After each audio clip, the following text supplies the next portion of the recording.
If I may start with you, Meenakshi, you've seen the series of developments that are taking place in Bangladesh. What is your take on the situation there? There have been reports coming from that country that minorities have been repeatedly targeted. Uh, now there are also reports that religious leaders, including Chinmay Krishna Das, was arrested. Their places of worship have been attacked. What's your assessment of the situation? It's extremely concerning, Zaffar. Thank you for having me on the show. It's extremely concerning what is happening. But I also am worried about some of the things that seem to be a misrepresentation as well.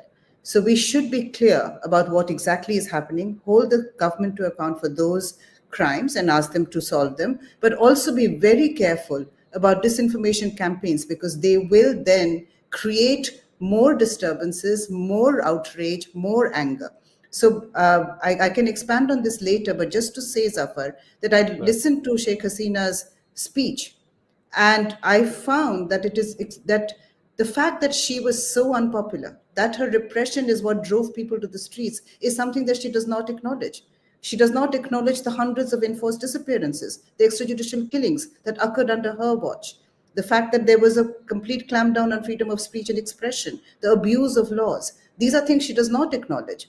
Now, if she doesn't acknowledge that, what happens is that what we are only able to say is that the current government is perhaps replicating things that had happened in her government under her watch. So we do need to be very careful about how we proceed as responsible international actors on the situation in Bangladesh to ensure that there is stability. Well, that's an important point. The way that Sheikh Hasina led the government and ruled the country seems to be the same way now the new government is doing. They have banned her speech, calling it as a hate speech. Of course, when they target her and her government of putting curbs on freedom of speech, then they are doing the same in a different way. They are also trying to make changes that are not democratic in nature.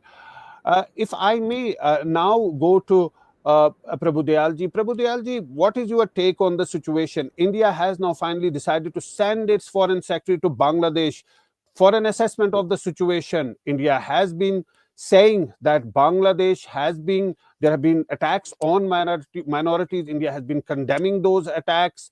And now the foreign secretary will be traveling to that country. Do you think that the message that India has been sending will now be sent in clear terms when he reached there, and he'll also have the opportunity to speak to a cross section of people, and then the situation might to an extent change? Well, Mr. Zaffar, first of all, thanks for having me on your show. Let me mention that Bangladesh is not just a neighbor, it is a friend. And we have had very good and very close relations with our eastern neighbor. Now, we are concerned with some of the happenings in that country. Right. Let me mention that when it seized power in August this year, Yeah. the interim government of Muhammad Yunus had reaffirmed in the strongest terms that every Bangladeshi has the right to establish, maintain, or perform respective religious rituals and practices without hindrance. However, what we are witnessing is completely different. The international media has reported, not just the Indian media, that attacks on religious minorities, that is the Hindus, Christians, Buddhists, Ahmadiyas, have been taking place on a regular basis. And India has taken up this matter in one way or the other with the Bangladesh authorities. Unfortunately, no real action seems to have been taking place. There have been multiple attacks on the minority Hindu community in particular, and these attacks have been by extremist elements. Uh, After the overthrow of Sheikh Hasina in August this year, I think there have been over 2,000 documented violent incidents targeting the minority Hindu community. So this has raised a lot of concerns and anxiety in India, and it is damaging the relationship. Of course, There is the internal situation of Bangladesh, their internal struggle, who's to come into power, what has to happen to Sheikh Hasina, all that is separate. But there is a nationwide concern in India about the religious minorities in Bangladesh. And not just India. For instance, Donald Trump has said that these barbaric violent acts against Hindus, Christians, and other minorities who are getting attacked and looted by mobs in Bangladesh would not have taken place had he been the president of the United States. So there is global concern. The British Parliament has debated on this matter. So it is important that the Bangladesh authorities uh, put an end to this cycle of violence which is taking place. It is spoiling their name. It is tarnishing the image of Bangladesh. And from the Indian point of view, I think it's important to try and ease bilateral tensions while at the same time sending across the right message to Bangladesh that we want the protection of the religious minorities to be ensured. Right. Before I go to Dr. Mubashir Hassan, do you think, Prabhu Dayalji, the India's response so far has been the correct response? It has been a balanced response, or do you think India needed to do more? On one hand, Sheikh Hasina is in India, Bangladesh wants her to be back in that country. On the other hand, India is saying that Hindus and other minorities must be protected in Bangladesh. Do you think how has India dealt with the changing dynamics in that country?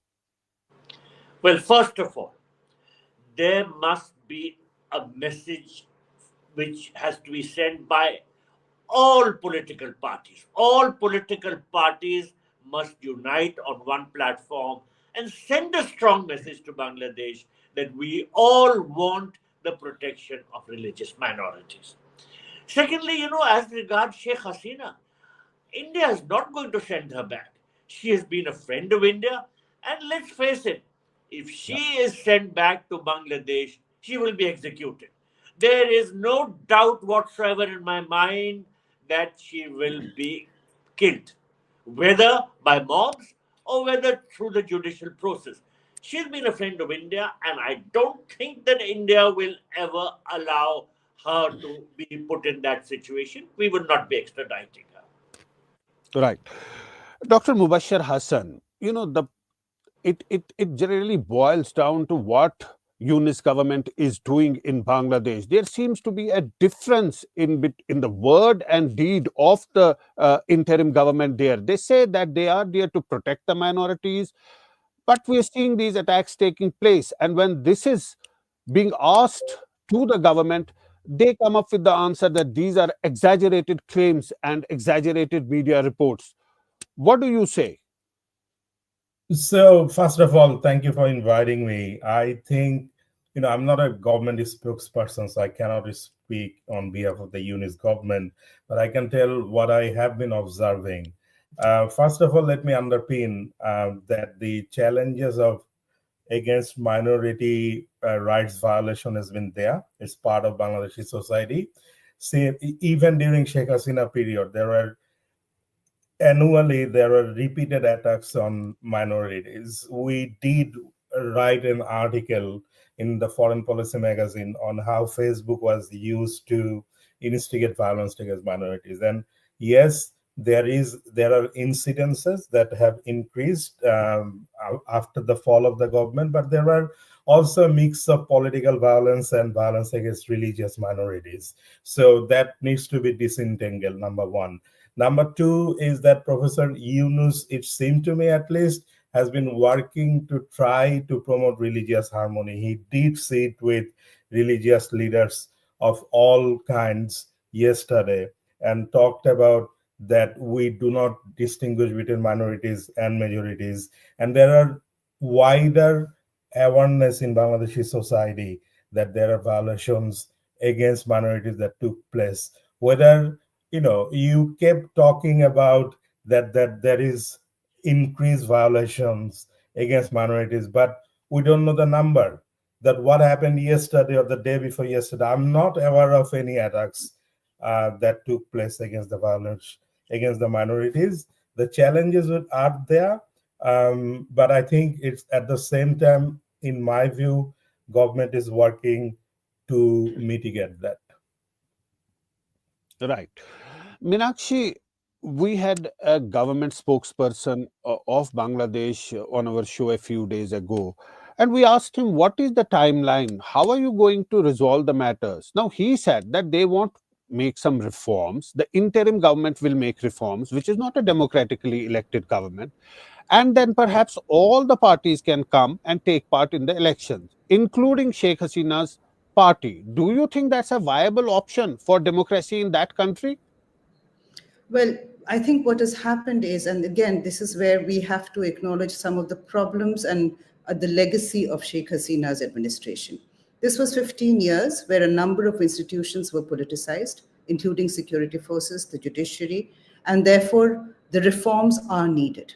There cannot be, and what would be brilliant is if India were to back the Yunus government. Is an interim government. Yunus has no political ambition. He's saying that he will step away as soon as he set up all these systems, created an election commission that will conduct a free and fair election. He wants to leave. So what would be really helpful is if India were to support the interim government to make these reforms, to bring these reforms. Yeah. Because what has happened is the police, for instance, we know that scores of policemen were killed after Sheikh Hasina's government fell.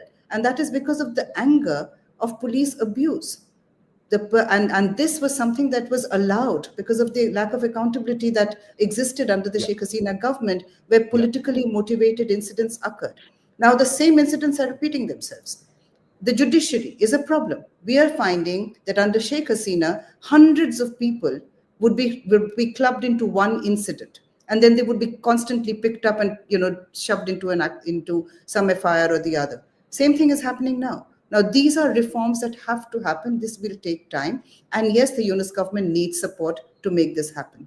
But I do want to flag another thing, Zaffar, before I move on, which is that India also has to consider some of the reasons why they need to act. And I'm very glad that the Foreign Secretary is going, so that there is better and stronger messaging, which is not to do with the government, but to do with Bangladeshi people. And with Bangladeshi people, there are several reasons of India. One was that there were consecutive elections that the Awami League stole. The opposition would boycott, or they would be forbidden from participating, including the one in January 2024. And often Bangladeshis feel that India should have spoken out. India as a democracy itself should have spoken out when these bad elections occurred. Another is attacks on religious minorities, Muslims in India.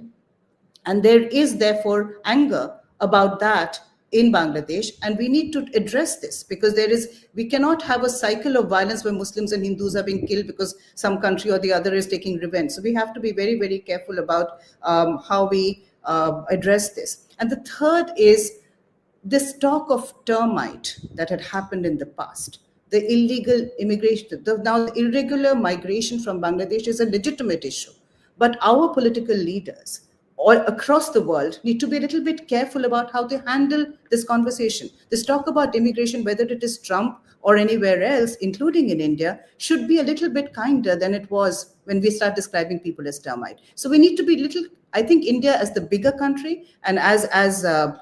Dayal said, as the bigger neighbor and friend of Bangladesh, needs to come across and be more supportive to what is going to be Bangladesh's future. And that future can include Sheikh Hasina, but it should be also encouraging Sheikh Hasina to acknowledge some of the authoritarian measures that she had adopted. And yes, I think that elections should be one where Sheikh Hasina should participate. And I agree with Mr. Dayal that Sheikh Hasina is not at all going to be safe right now in Bangladesh. And so an extradition process has to be a very, very, one with absolute due process to ensure her security.